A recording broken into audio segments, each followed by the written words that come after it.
தாரகை போலும் தலைத்தலை மாலைத்தழல் அறப்பூண் வீர என் தன்னை விடுதி கண்டாய்.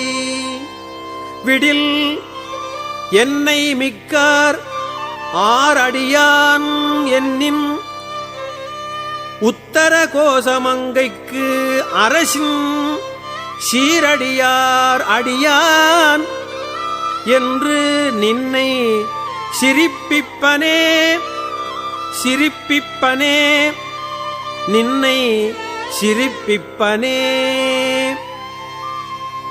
சிரிப்பிப்பன் சீரும் பிழைப்பை தொழும்பையும் ஈசற்கு என்று விரிப்பிப்பன் என்னை விடுதி கண்டாய். விடின் வெம்கரியின் உரிப்பிச்சன்